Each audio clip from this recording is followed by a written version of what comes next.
Hola a todas las personas que nos ven en este canal. Vamos a darle continuación a la lectura de este libro, el 12º Planeta, escrito por Zecharia Sitchin, ya fallecido en el 2010.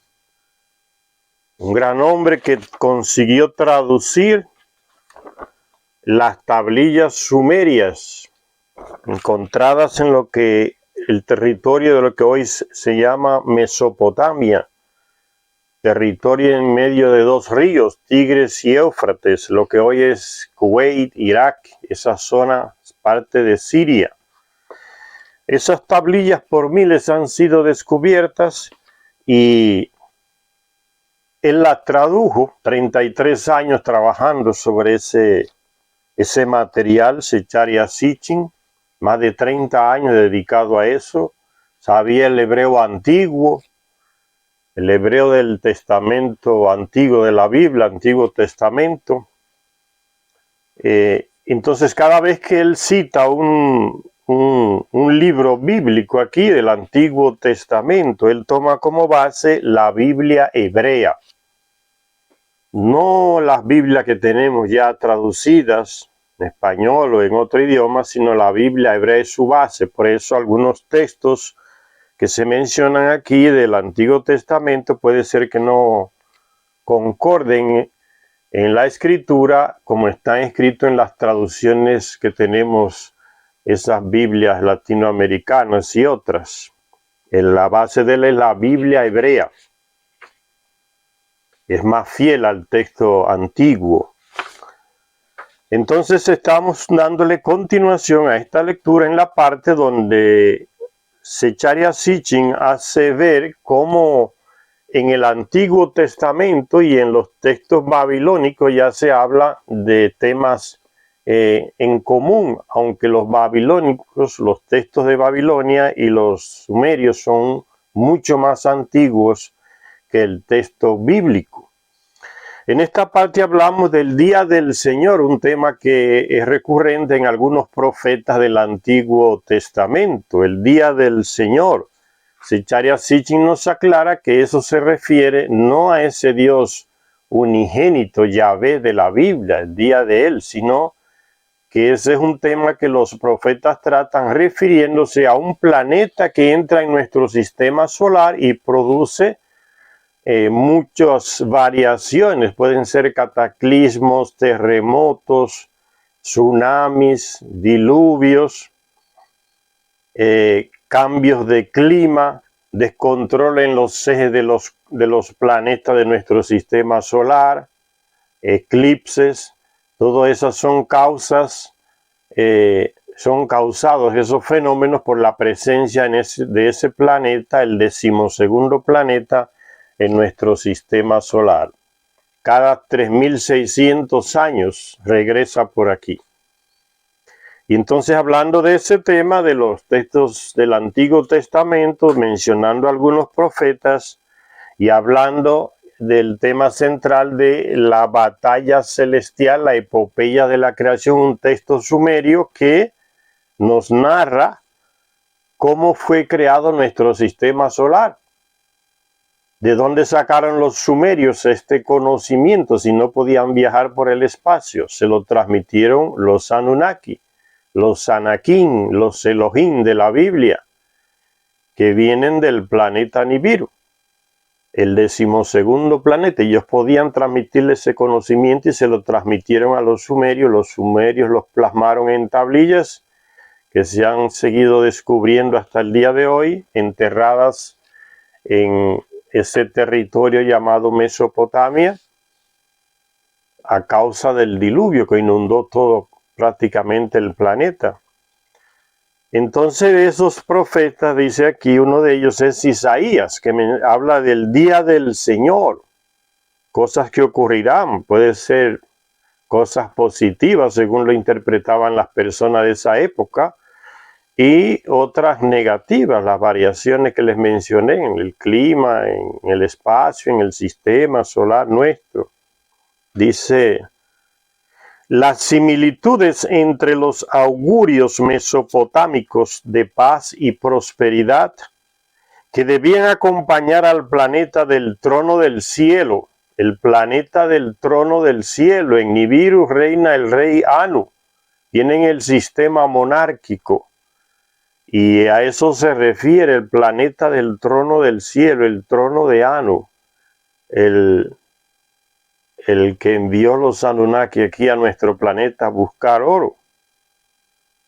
El trono del cielo, planeta del trono del cielo, se está refiriendo entonces a ese planeta. Y también cuando se habla del día del Señor que ha de venir, se refiere también, el profeta antiguo se refiere también a ese planeta, no a un Dios unigénito, o como nos han querido presentar las religiones, que se refiere a Yahvé, o un Dios que va a destruir todo, y las religiones usan ese tema del día del Señor, que será terror, oscuridad, y le meten el moralismo ahí, manipulando los textos, diciendo que, y asustando a las personas, que se arrepientan porque el día del Señor va a llegar y va a arrasar con todos los pecadores, y todos los cataclismos que lleguen es por culpa de los pecados de las personas. Esa mentalidad se sembró, las religiones la sembraron en la mentalidad del pueblo, la mayoría de las personas que creen en las religiones.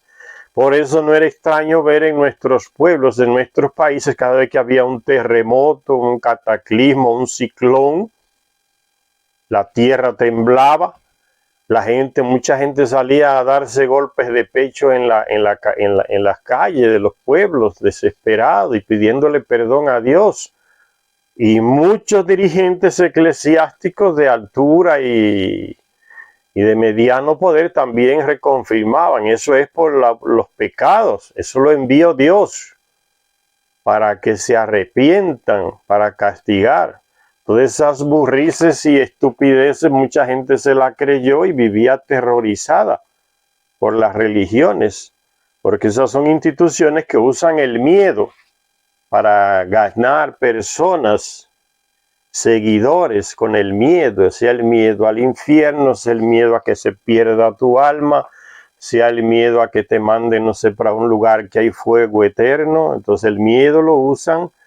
Y sin embargo, en la Biblia eso se refiere a un planeta que viene entrando en nuestro sistema y causa muchos tipos de disturbios.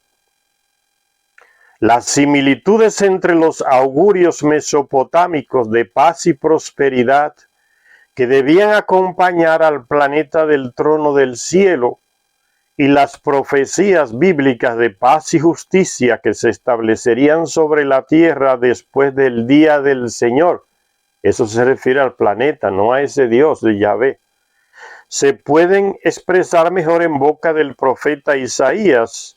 Por ejemplo, en el capítulo 2, verso del 2 al 4, dice: y sucederá en el fin de los días.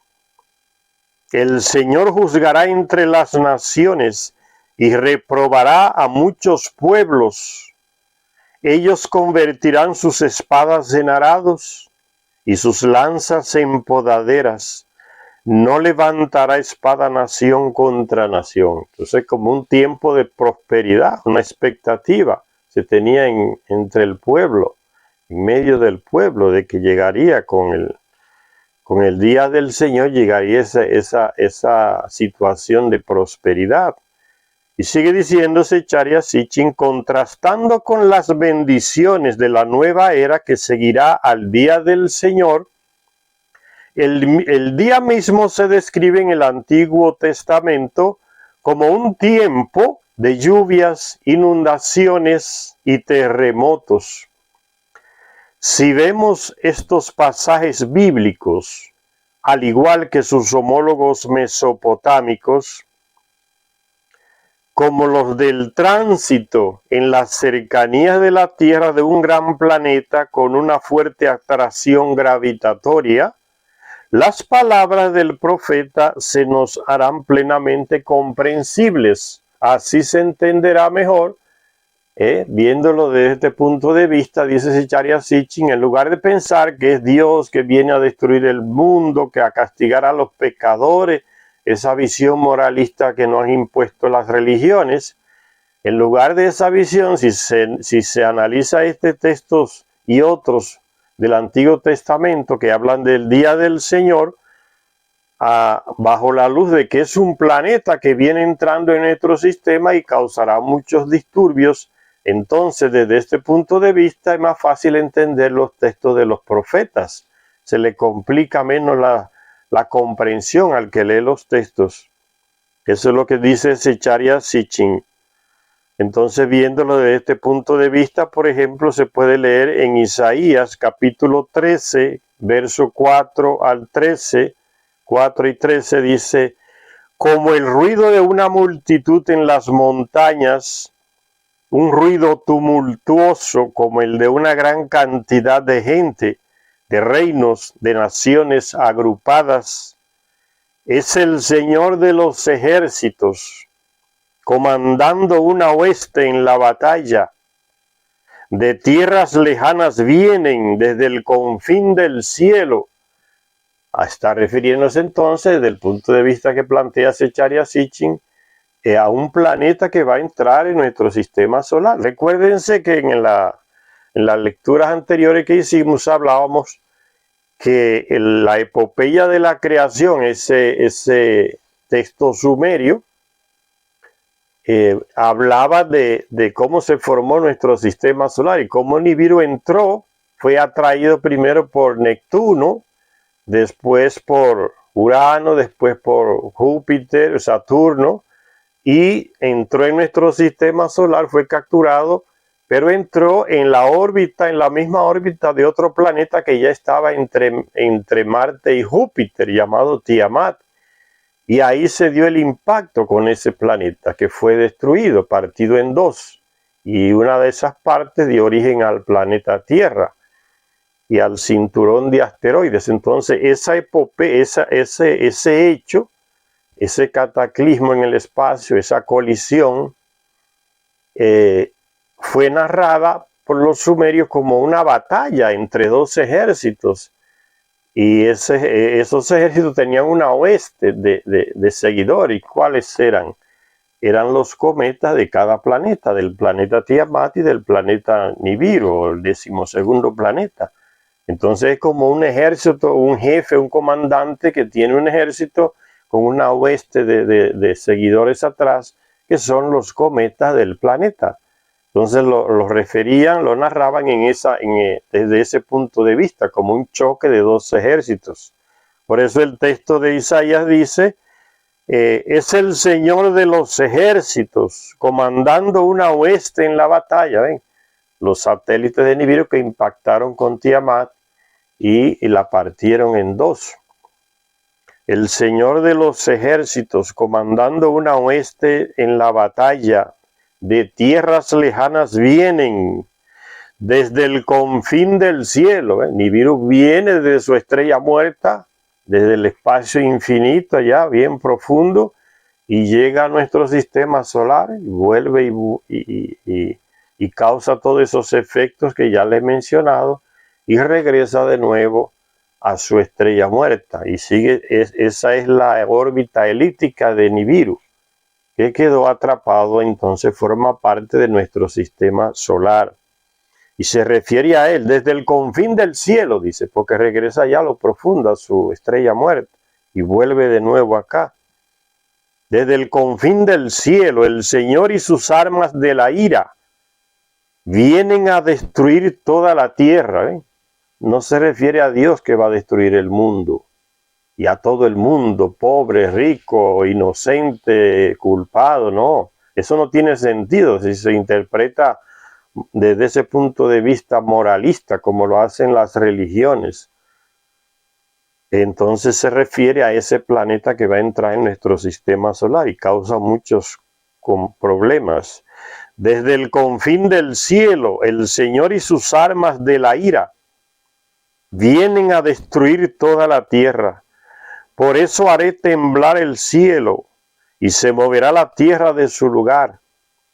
Cuando cruce el Señor de los ejércitos el día de su ardiente cólera, el planeta del cruce, Nibiru, planeta del cruce, significa cuando cruce Nibiru, entonces él afectará incluso la órbita de otros planetas de nuestro sistema solar. El eje de muchos planetas está inclinado por causa del pasaje de ese planeta cada 3600 años cuando entra en nuestro sistema solar. Causa muchos disturbios entre los planetas y dentro de los planetas. Marte perdió su atmósfera por causa de uno de esos pasajes de Nibiru. Lo dejó sin atmósfera, seco en la superficie. E inclinó prácticamente el eje de todos los otros planetas. Continúan inclinados, así lo han descubierto los astrónomos el día de hoy. Prácticamente todos están inclinados. Y ya se concluyó que tiene que haber sido por el empuje de algún cuerpo celeste que tenía una fuerza enorme y balanceó todos esos planetas en nuestro sistema solar. Eso lo sabían los sumerios porque se lo comunicaron los Anunnaki, que podían ir y venir en el espacio. Y son millones y millones de años terrestres, una civilización más avanzada que nosotros. Entonces podían darle esos conocimientos profundos astronómicos a los sumerios. Los profetas hablan de eso. Y sigue diciendo Zecharia Sitchin, mientras en la tierra las montañas se derretirán, los valles se agrietarán, la rotación de la tierra se verá afectada, como ciertamente sucedió. El profeta Amós predijo explícitamente, Amós capítulo 8, verso 9, dice, sucederá en aquel día, dice el Señor Dios, que haré ponerse el sol al mediodía, un eclipse solar, y oscureceré la tierra en mitad de la mañana. Un eclipse solar causado por la presencia de ese inmenso planeta. Anunciando, el profeta Zacarías dice, miren, el día del Señor se acerca. El profeta Zacarías avisó a las gentes que en un solo día se detendría el giro de la Tierra alrededor de su eje, por causa de la fuerte atracción gravitacional del planeta Nibiru entrando en nuestro sistema solar. Y dice Zacarías, y sucederá en aquel día, en el capítulo 14, verso 6, y sucederá en aquel día que no habrá luz, sino frío y hielo, y habrá un día conocido solo del Señor, que no habrá día ni noche, cuando en la tarde habrá luz. Entonces es el texto de Zacarías, y comenta Zecharia Sitchin diciendo también, sobre el día del Señor, dijo el profeta Joel en el capítulo 4, verso 15, el sol y la luna se oscurecerán, las estrellas retraerán su fulgor. El sol se volverá oscuridad y la luna será como de sangre roja, la luna roja. Los textos mesopotámicos, dice Zecharia Sitchin, ensalzaban el fulgor del planeta y sugerían, es un planeta que brilla mucho, Nibiru, el 12º planeta. Los textos mesopotámicos ensalzaban el fulgor del planeta y sugerían que se podía ver incluso de día. Visible al amanecer, desapareciendo de la vista con el ocaso. Hay una generación de personas que vio ese planeta, que entra en nuestro sistema cada 3600 años. Entonces, en ese tiempo ya hay varias generaciones de personas que han pasado. Una de esas generaciones lo vio de día y hay registro de ese hecho. Hay ilustraciones de esa época, miles de años atrás, que fueron hechas donde se presentan a personas trabajando en el campo, arando la tierra y mirando el planeta que se ve en el día, en forma de una estrella brillante, una cruz brillante en el cielo. Los textos mesopotámicos ensalzaban el fulgor del planeta y sugerían que se podía ver incluso de día. Los textos mesopotámicos. Visible al amanecer, desapareciendo de la vista en el ocaso.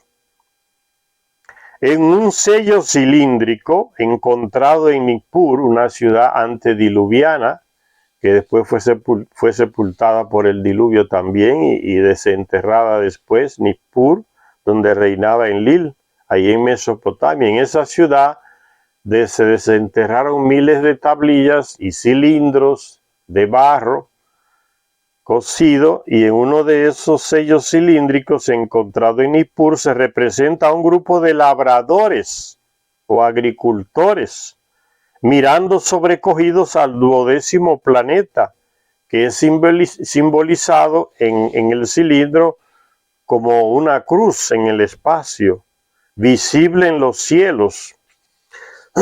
Aquí está.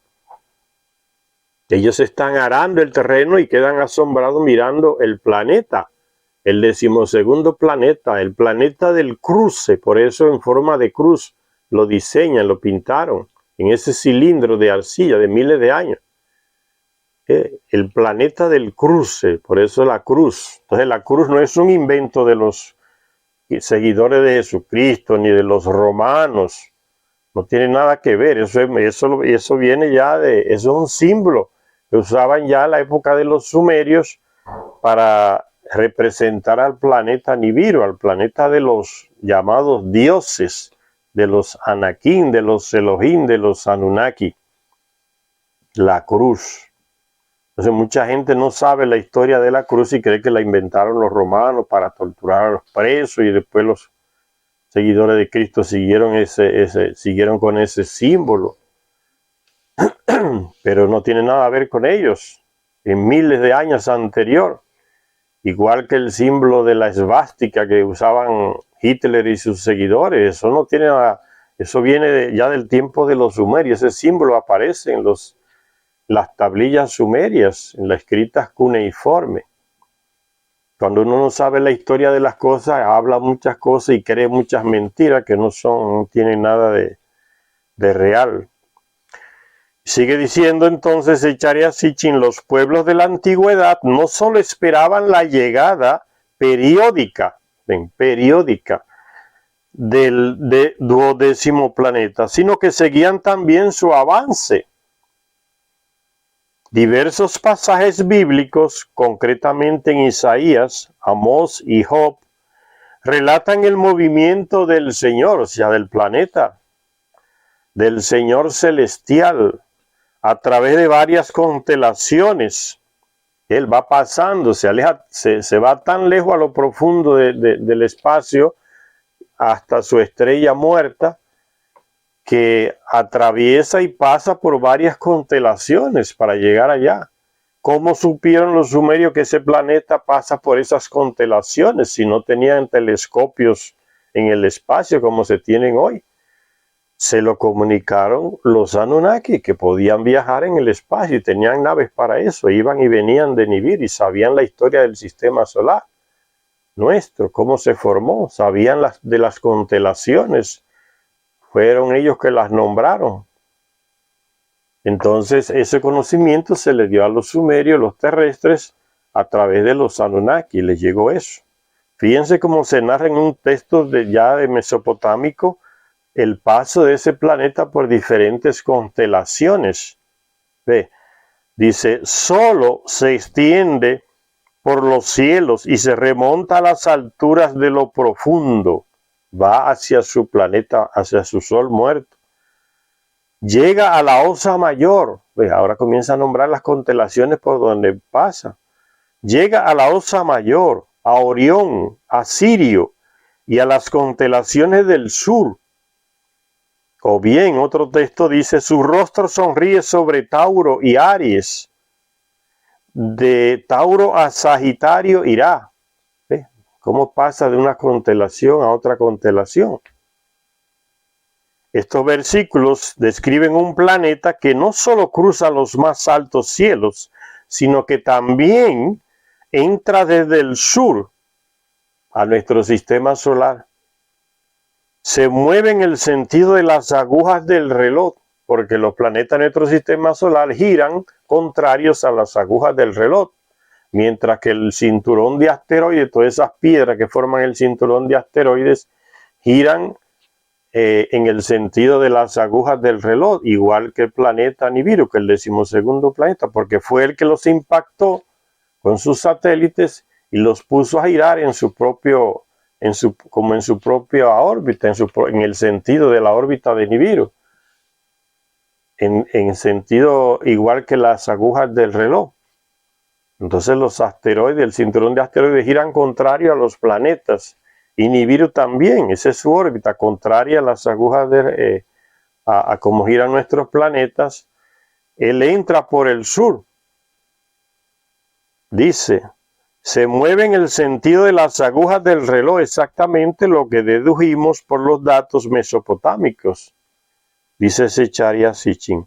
El profeta Habacuc en el Antiguo Testamento afirmó de forma muy clara: el Señor vendrá del sur, su gloria llenará la tierra, y Venus será como luz, sus rayos del Señor dados.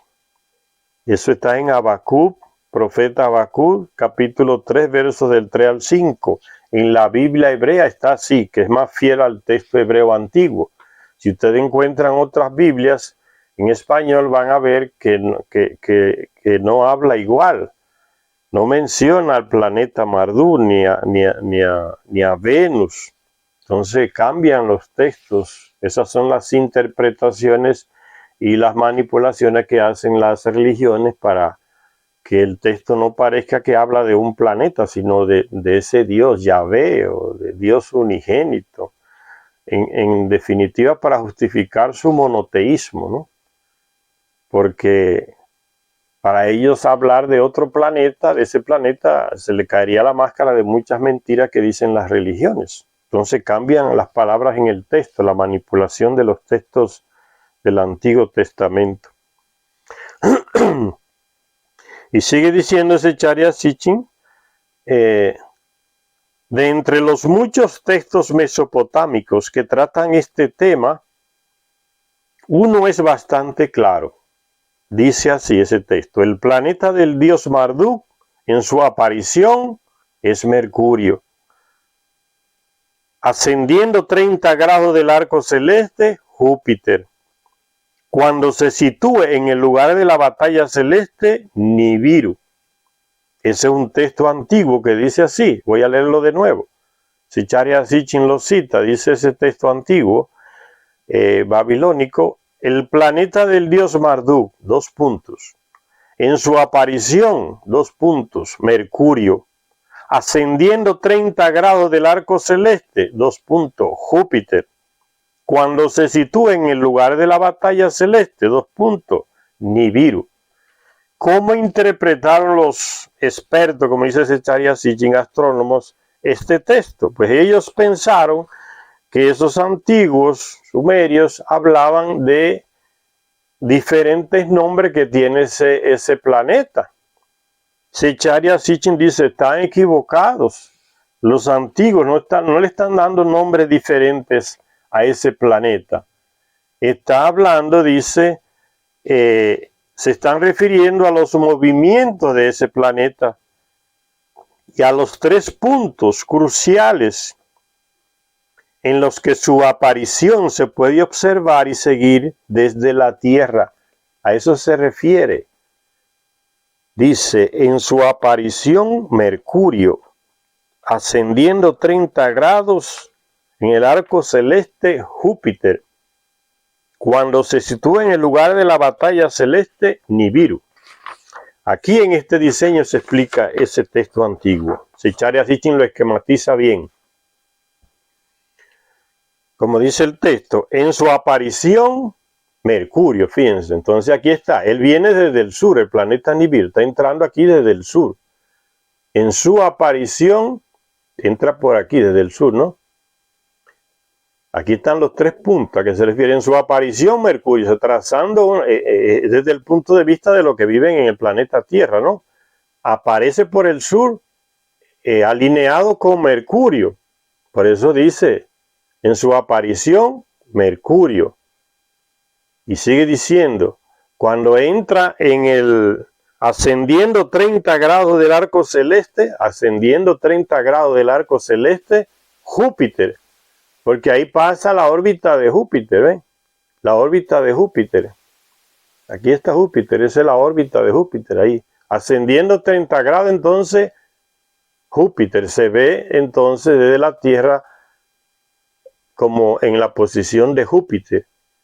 Cuando llega al lugar de la batalla celeste, que fue aquí donde impactó con Tiamat, que el planeta, ahí se convierte entonces en el planeta Nibiru, el planeta del cruce. ¿Ves? Cuando llega al lugar de la batalla celestial, Nibiru, que significa planeta del cruce. Entonces de ahí se va como levantando de nuevo y continuando hacia su estrella muerta, su transcurso, saliendo de nuevo de nuestro sistema solar. Y los astrónomos interpretaban ese texto, no, es que ellos le están dando nombres diferentes a ese cuerpo celeste. Zecharia Sitchin dice, los expertos se equivocan siempre. Está hablando de los 3 puntos donde era posible ver al planeta Nibiru desde la Tierra. Sigue diciendo Zecharia Sitchin, la primera ocasión para observar, ahora él va a explicar este mismo diseño aquí, los 3 puntos donde es posible ver a Nibiru cuando entra en nuestro sistema solar desde la Tierra, en la posición con Mercurio, alineado con Mercurio, en la órbita, cuando entra en la órbita de Júpiter y cuando llega al lugar del impacto con Tiamat, o sea, como dice la epopeya de la creación, el lugar de la batalla celestial, del impacto con Tiamat, aquel planeta, y ahí se convierte en Nibiru, que significa planeta del cruce. Ahí cruza y entonces ya ahí se va elevando de nuevo hacia su estrella muerta. Él gira, Nibiru tiene una órbita muy grande, que gira, que es elíptica como si fuera un cometa. Él llega, ven, aquí está. Este es nuestro Sol, nuestro sistema solar. Nibiru está acá en su estrella muerta. Él inicia aquí en su estrella muerta y viene y entra en nuestro sistema solar. Pasa por donde impactó a Tiamat, por acá. Esta parte de Nibiru aquí sería el perigeo, que significa la parte más cercana de Nibiru a nuestro Sol. Y el apogeo sería aquí la parte más lejana de Nibiru, a la lejanía del Sol, ya en su Sol muerto, el apogeo de él. Y aquí sería el perigeo, que es la parte más cercana a nuestro Sol. Entonces una órbita elíptica inmensa, que no es redonda. Redonda la tienen los planetas acá. La de Nibiru es elíptica, entonces como un cometa va y vuelve a su estrella muerta, a lo más profundo, a lo profundo de los cielos, y regresa de nuevo y entra a nuestro sistema solar. A eso se está refiriendo. Dice, entonces él va a explicar este esquema aquí de los 3 puntos donde se puede observar a Nibiru cuando entra en nuestro sistema solar, cuando se alinea con Mercurio, cuando entra en la órbita de Júpiter y cuando llega al lugar donde impactó con Tiamat entre Marte y Júpiter, que se llama, ahí se convierte en el lugar del cruce, que significa, eso es lo que significa Nibiru, planeta del cruce. Entonces explica Zecharia Sitchin, la primera ocasión para observar al 12º planeta en su regreso a las cercanías de la Tierra, observarlo desde la Tierra, era así pues cuando se alineaba con Mercurio en el punto A, según nuestros cálculos, en un ángulo de 30 grados con respecto al imaginario eje celeste del Sol, Tierra, perigeo de Nibiru, cercanía del al Sol, acercándose a la Tierra y de ahí dando la impresión de ascender más aún en los cielos terrestres, otros 30 grados para ser exactos, el planeta cruzaba la órbita de Júpiter en el punto B. Por último, llegando al punto donde tuvo lugar la batalla celeste, el perigeo o el lugar del cruce, el planeta es Nibiru, punto C. Los 3 puntos que ya le mostré en el diseño. Le explica ahora Zecharia Sitchin, como yo les explicaba. Trazando un eje imaginario entre el Sol y la Tierra y el perigeo de la órbita de Marduk o Nibiru, los observadores en la Tierra, ven, los observadores en la Tierra, observando desde la Tierra, veían primero a Marduk alineado con Mercurio en un ángulo de 30 grados, punto A, progresando otros 30 grados, Marduk cruzaba la órbita de Júpiter en el punto B, y después de su perigeo, que es el punto más cercano de Nibiru con relación a nuestro Sol.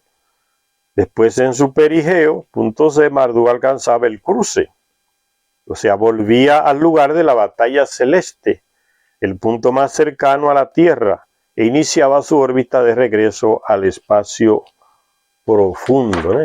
Regresa de nuevo entonces al espacio profundo. Regresaba de nuevo al espacio profundo, hacia su sol muerto. Después dice, la anticipación del día, entonces es el día del Señor que hablan los textos de los profetas del Antiguo Testamento, el día del Señor, cuando llegue el día del Señor. Habrá oscuridad, habrán cataclismos, habrán guerras.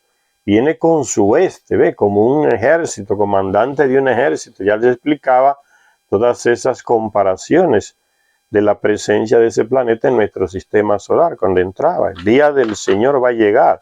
Los profetas sabían, tenían conocimientos astronómicos y se alimentaban con esos textos sumerios también. Por eso hablaban del día del Señor. Está refiriéndose a ese planeta que va a entrar. Viene del cielo profundo. Pasa por varias constelaciones. Eso no se refiere a ningún dios. Un Yahvé en la Biblia. Eso es lo que explica Zecharia Sitchin. Desde ese punto de vista no se van a entender nunca esos textos de los profetas ya mencionados, porque he equivocado. Es un planeta que viene entrando y después sale y en esa entrada produce problemas acá y sale y se aleja de nuevo. No es nada de Dios que viene a destruir el mundo, a acabar con todo. Es el día del Señor, entonces.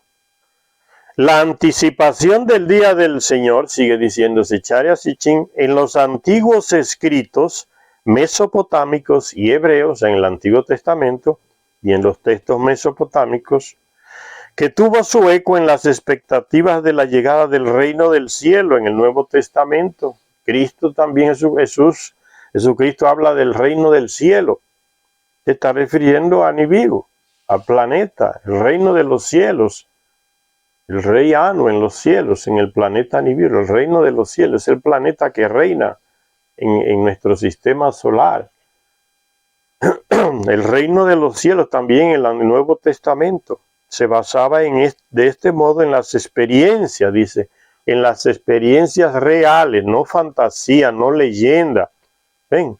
No es mitología, se basa en las experiencias reales de la gente de la tierra, en el hecho de haber presenciado el regreso periódico del planeta del reino a las cercanías de la tierra.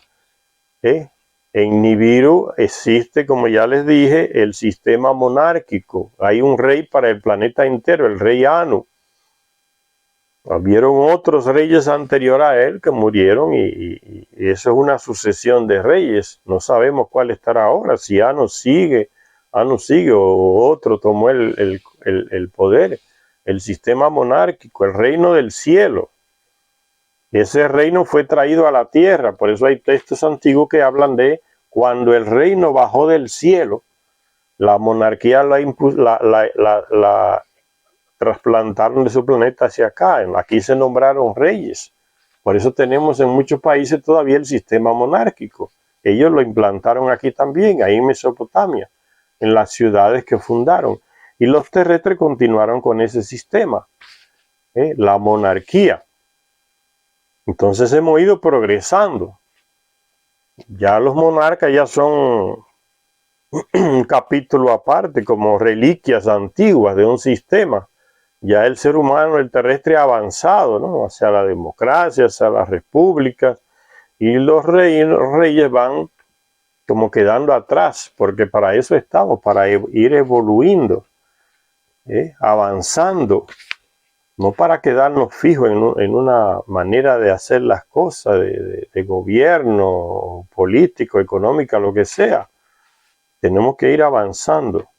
Y el ser humano ha ido avanzando y ya superando esas estructuras de gobierno y creando otras, porque somos creadores por esencia.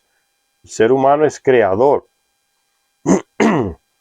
Y sigue diciéndose Charya Sitchin entonces, la aparición y desaparición periódica del planeta confirma la suposición de su permanencia en la órbita solar. Si él va y vuelve cada 3.600 años, significa que está en nuestra órbita, en la órbita de nuestro Sol, que si no, no volviera más. Entonces, esa es la prueba, ese va ir y volver, es la prueba de que forma parte de nuestro sistema solar, como hay otros cometas que tienen una órbita mucho más amplia que la de Nibiru. La de Nibiru es de 3.600 años, pasa por aquí por nuestro sistema. Pero hay otros cometas que duran 75.000 años o millones en pasar por aquí y son vistos cuando pasan, pero duran tanto para pasar de nuevo que cuando pasan de nuevo los astrónomos hallan que otra cosa, que es diferente al que pasó, porque el tiempo en que pasa es muy largo. Sigue, entonces dice ese Charya Sitchin, la aparición y desaparición periódica del planeta confirma la suposición de su permanencia en la órbita solar, en nuestro sistema solar. En este aspecto actúa como muchos cometas y realmente es una de las características del planeta Nibiru, el 12º. Él es actúa como un cometa. Y vamos a ver más detalles sobre esta información. Dice, algunos de los cometas conocidos, como por ejemplo el cometa Halley, que se acerca a la Tierra cada 75 años, desaparecían de la vista durante tanto tiempo que a los astrónomos les resultaba difícil darse cuenta de que se trataba del mismo cometa. Otros de estos cuerpos celestes solo se han visto en una ocasión para la memoria humana y se supone que tienen periodos orbitales de miles de años. El cometa Kohoutek, por ejemplo, descubierto en marzo de 1973, llegó hasta los 120 kilómetros de la Tierra en enero del 74, de 1974. Fíjense la distancia, llegó hasta los 120 millones de kilómetros de la Tierra en el 1974 y fue descubierto un año antes, en el 73, y desapareció por detrás del Sol poco después. Los astrónomos calculan que volverá a aparecer en algún momento en nuestro sistema solar entre los 7.500 y los 75.000 años en el futuro. ¿Qué generación va a ver ese cometa de nuevo? Cuando lo vuelvan a ver no van a saber que es el mismo cometa, pero es el mismo y gira, está en nuestro sistema solar, solo que la vuelta que da es tan grande y cuando vuelve a entrar ya han pasado tantos años, tanto tiempo, que los astrónomos como que se dislocan y en la mente dicen, ¿y qué cuerpo será este? Es el mismo, es que pasa un tiempo larguísimo, fíjense, Nibiru solo 3.600 años. Y estos cometas hasta 75.000 años para volver a entrar en nuestro sistema. Tienen una órbita elíptica demasiado amplia. La familiaridad que se observa en los textos con respecto a las apariciones y desapariciones del 12º planeta sugiere que su periodo orbital es más corto que el calculado para el cometa Kohoutek. Imagínense, de 3.600 Nibiru y Kohoutek de 75.000. Es una distancia enorme. Y entonces es un periodo orbital mucho más corto el de Nibiru. Y si ya pudieron ver a Kohoutek que pasa por aquí cada 7.500 o 75.000 años, y Nibiru apenas 3.600 años pasa en nuestro sistema, porque los astrónomos no son conscientes de la existencia de este planeta. Y están conscientes del cometa Kohoutek, que dura 7.500 y hasta 75.500. ¿Qué es lo que pasa? Lo cierto, dice Zecharia Sitchin, es que incluso una órbita que fuera la mitad de larga que la de la cifra más baja del cometa Kohoutek llevaría al 12º planeta a una distancia 6 veces superior a la que nos separa del planeta Plutón. Una distancia que impediría que el planeta fuera visible desde la Tierra, dado que difícilmente podría reflejar la luz del Sol, porque está demasiado lejos. Por eso no se vería con el telescopio porque no refleja la luz del Sol, debido a la distancia tan lejana del Sol en que se encuentra. De hecho, los planetas conocidos más allá de Saturno se descubrieron,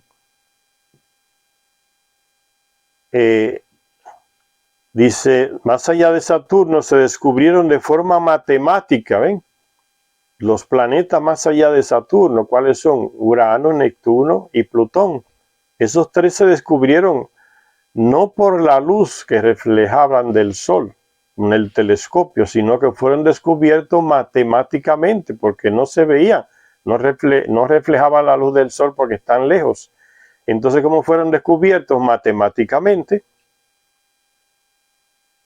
no visualmente. Los astrónomos descubrieron que las órbitas de los planetas conocidos parecían estar afectadas por otros cuerpos celestes. Entonces, eso significaba que existían otros cuerpos celestes que estaban influenciando las órbitas de esos que ellos conseguían ver a vista con telescopios.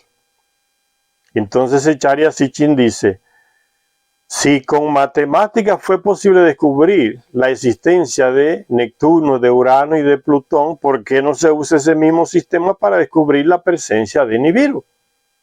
Matemáticamente.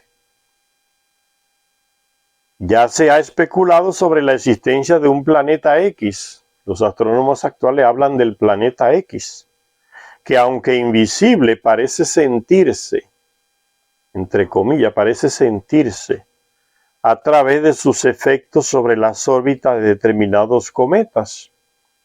En 1972, Joseph L. Brady del laboratorio Lawrence Livermore de la Universidad de California en Estados Unidos descubrió que las discrepancias en la órbita del cometa Halley podían deberse a un planeta del tamaño de Júpiter que orbitara el Sol cada 1800 años, a una distancia estimada de 9.600 millones de kilómetros. Su presencia solo se podría detectar matemáticamente. La presencia de Nibiru. Pero que ya eso fue hecho y Zecharia Sitchin no tenía esa información.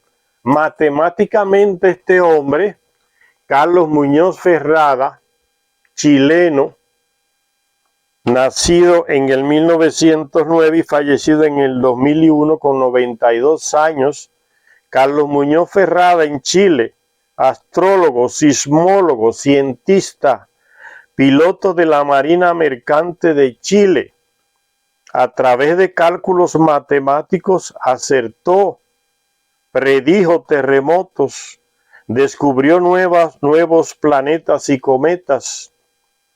A través de la matemática, escuchen bien, descifró trayectorias, masa, brillo, coloración, coordenadas espaciales, movimientos orbitales con la exactitud matemática antes de ser vistos por los grandes telescopios. Carlos Muñoz Ferrada ya hizo eso con Nibiru. Todos estos son los cálculos de Carlos Muñoz Ferrada, pura matemática. ¿Cómo descubrió? Esto es parte de la órbita elíptica de Nibiru, que él la diseñó, Carlos, en un papel. matemática, pura matemática, en operaciones matemáticas, descubrió la órbita elíptica de ese planeta, Nibiru, en Chile. Sí. Descubrió que gira alrededor de una estrella muerta en lo profundo del espacio. Ven, llega a lo profundo del espacio, el final de la trayectoria de Nibiru, de la órbita elíptica, como un cometa, y vuelve otra vez a la Tierra. Pura matemática. Lo descubrió Carlos Muñoz Ferrada. Dice, Charia Sitchin no sabía esto. Pura matemática, puro cálculo matemático de la órbita de Nibiru. Pero no solamente descubrió al planeta, él da detalles del planeta que no lo han podido dar los astrónomos actualmente. ¿Ve? Él descubrió que ese planeta gira alrededor de esa estrella muerta ya al final y vuelve y entra aquí a nuestro sistema solar como un cometa en una órbita elíptica. Descubrió también Carlos Muñoz Ferrada que y él designó a ese planeta como planeta cometa. Y dijo, tiene 3 velocidades. Ese planeta tiene 3 velocidades. Planeta de los dioses, lo descubrió. Tiene 3 velocidades, dice él. La menor velocidad es aquí, cuando está en el perigeo, cerca del Sol. Tiene la menor velocidad y disminuye la velocidad al mínimo. Ahí va aumentando la velocidad cuando regresa a su estrella muerta y aquí en el medio tiene la mayor velocidad, dijo Carlos Muñoz Ferrada. Y aquí va disminuyendo otra vez y tiene la segunda velocidad menor, aquí cuando está al lado de su estrella muerta, rodeándola para volver de nuevo al sistema solar. Y no solamente eso, él dijo cuántos kilómetros tiene cada una de esas 3 velocidades. ¿A qué? Dice, en la primera velocidad, no, en la velocidad alrededor de su Sol muerto, que es la segunda velocidad más pequeña, él avanza a 92 kilómetros por segundo. Cuando está aquí, alrededor de su estrella muerta. Ahí tiene 92 kilómetros por segundo. Cuando llega por el medio, aquí acelera de nuevo la máxima velocidad por aquí ya en la mitad, caminando hacia nuestro Sol. Tiene 300 kilómetros por segundo. Y cuando llega aquí a su perigeo, aquí el apogeo, en lo máximo, aquí es cuando llega aquí al perigeo ya girando alrededor de nuestro Sol. Ahí tiene la mínima velocidad que son 76 kilómetros por segundo. Lo determinó Carlos Muñoz Ferrada, científico chileno.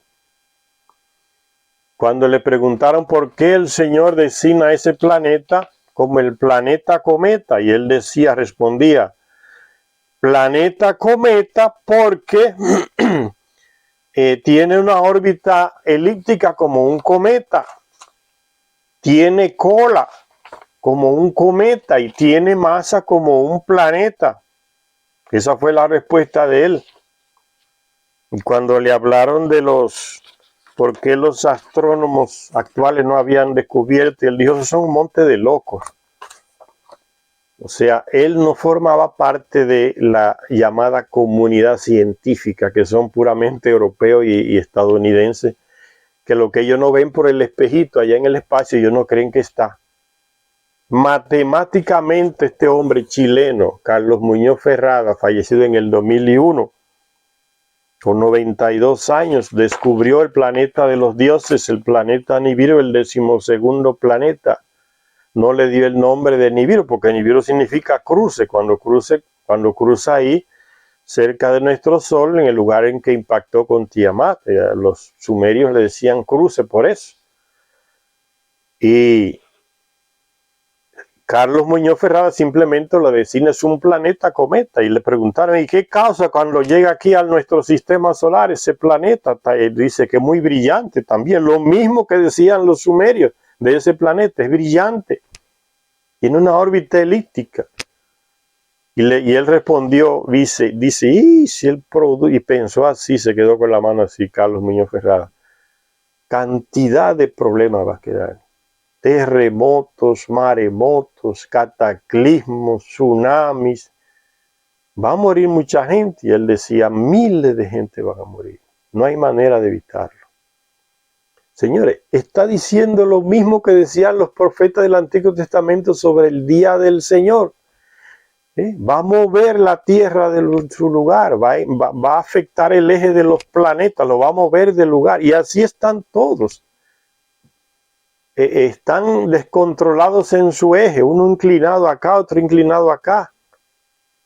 Él dijo lo mismo que dicen los profetas del Antiguo Testamento sobre ese día del Señor, el paso del planeta Nibiru por nuestro sistema solar. Exactamente lo mismo. Cataclismos, muerte, inundaciones.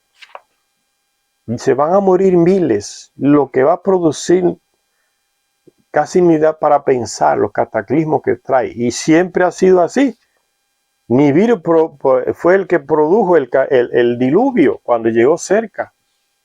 Y se narra en el libro de Enki que leímos cómo fue el diluvio, el día que llegó el diluvio. Casi se fue la humanidad entera, la inundación inmensa. Y yo digo, ¿por qué hay un lago salado a 3.000 metros de altura en Bolivia? Un lago salado. El diluvio, las aguas del diluvio llegaron hasta allá. Eran más de 3 kilómetros de altura. Llegaron. Cuando las aguas se retiran, queda ese lago salado, a 3.000 metros de altura en Bolivia. El salar de, no sé cómo es el nombre, que ahora están sacando litio de ahí para caramba, una riqueza inmensa de Bolivia, un tesoro, el litio del salar de Uyuni, algo así que se llama. Eso fue inundado por el mar. Entonces ese chileno lo descubrió matemáticamente y eso es lo que le dice Zecharia, y Zecharia Sitchin no tenía acceso a la información de este hombre. Zecharia Sitchin muere en el 2010, entonces ya había escrito este libro hace muchos años, entonces no tuve esa información de este hombre. Si la hubiese tenido, porque Zecharia Sitchin se centra más en los informes de los astrónomos europeos y estadounidenses. Como este hombre y como otros científicos, como este Carlos y otros científicos, no forman parte de la comunidad científica internacional que todo lo controla, lo que ellos no ven no se ve, no está, lo que ellos no dicen no existe, lo que ellos no confirman no es científico. Esas estupideces dogmáticas que ellos tienen hace que el que los consulte a ellos se pierda de otros científicos, de otros astrónomos que tienen sus propios medios y descubren mucho más cosas que esos llamados astrónomos científicos de la comunidad internacional. Entonces el Carlos Muñoz Ferrada, ustedes ven que no se menciona en ninguna revista científica, porque no era de ese grupo, él los criticaba. Ellos son unos idiotas, él decía. Y él matemáticamente calculó todo. Simplemente ahora nomás les queda a esos científicos confirmar lo que este hombre descubrió. Porque es matemáticamente, no es invento, no es teoría. Matemática es una ciencia perfecta. Entonces eso es lo que le dice Zecharia Sitchin. Igual que ustedes, a los astrónomos y científicos, ustedes descubrieron a Neptuno, a Urano y a Plutón matemáticamente, porque a vista no se puede. ¿Por qué no le aplican ese mismo sistema al planeta, al 12º planeta? Porque no quieren, ellos saben que está el planeta, saben que existe, pero lo esconden porque es información militar privilegiada, la guardan, no nos las informan. Ellos saben que existe el planeta, lo han fotografiado. Fíjense esta foto, señores. Este es el planeta Nibiru, el planeta alado, el planeta de los dioses, el planeta cometa que dice Carlos Muñoz Ferrada, el chileno. ¿Y saben dónde sacaron esa foto? De Google. La estaba tapando con todos aquellos miles de cuadritos que le colocan encima a las fotos, a los lugares, cuando no quieren que la persona que ve en Google Maps identifiquen qué hay en ese lugar. Alguien en un programa le quitó los cuadritos estos que le mete Google y apareció esto aquí detrás. el planeta Nibiru. Le estaban escondiendo. Ya saben que existe. Conocen todo, pero no informan, no quieren, por eso no hablan nada de los textos sumerios, no quieren. Saben que existe el planeta Nibiru, que es parte de nuestro sistema solar. Ahí está, como un disco alado, ¿eh? Con cola, como un cometa y una órbita elíptica. Es el planeta Nibiru, existe. ¿Y cómo le llaman ellos ahora, los astrónomos y los científicos, a ese planeta? ¿Saben cómo le están diciendo actualmente? Por no decir Nibiru, ni el planeta de los dioses. Le han puesto el planeta X. Quizá algunos de ustedes han oído eso, el planeta X. La testarudez de los astrónomos y científicos europeos, estadounidenses y hay de otros países para no aceptar la verdad no tiene límites. Mienten hasta el último momento para esconder la información de las personas, porque ¿qué significa aceptar que ese es el planeta de los dioses, que es el 12º realmente? El planeta que parece que tiene cola, que es rojizo, ardiente, brillante. Aceptar significa que ya tienen que aceptar que hay vida en otros planetas, que fuimos manipulados genéticamente, esta humanidad de la que formamos parte aquí, en la superficie de la Tierra, que ellos nos crearon hace 400,000 y tantos de años. Aceptar que hay vida inteligente en otros planetas significa derrumbar muchos mitos que nos han metido en la cabeza. Por eso se van dando las cosas a cuentagotas, aceptando las cosas a cuentagotas. Cada vez que aparecía un descubrimiento, Zecharia Sitchin le escribía al jefe de la NASA. Dice, usted simplemente está confirmando lo que está escrito en los textos sumerios. Le enviaba una carta a Zecharia Sitchin. Y simplemente ustedes están confirmando, no han descubierto nada. No tienen que atribuirse esos descubrimientos, ya está en los textos sumerios. Es simplemente aceptarlos. La testarudez no lo deja aceptar. Sigue diciendo la lectura entonces, aunque tal periodo orbital no se puede descartar, las fuentes mesopotámicas y bíblicas ofrecen potentes evidencias de que el periodo orbital del 12º planeta es de 3.600 años. El número 3.600 se escribía en sumerio como un gran círculo. El epíteto del planeta Shar, que significa soberano supremo, tenía también el significado de un círculo perfecto, un ciclo completo. También significaba el número 3.600. Y la identidad entre los tres términos, planeta, órbita y 3.600, no puede ser una mera coincidencia. Los textos sumerios ya hablan de que esa es el tiempo de la órbita de Nibiru alrededor de nuestro Sol. Cada 3.600 años aparece por acá. ¿Y qué dijo Carlos Muñoz Ferrada sobre esta órbita cuando le preguntaron? Más o menos cada qué tiempo aparece ese planeta en nuestro sistema solar. Y le dijo, más o menos cada 3.500 años. O sea, prácticamente lo mismo que está diciendo los textos sumerios, que está mencionando Zecharia Sitchin. 3.600 años.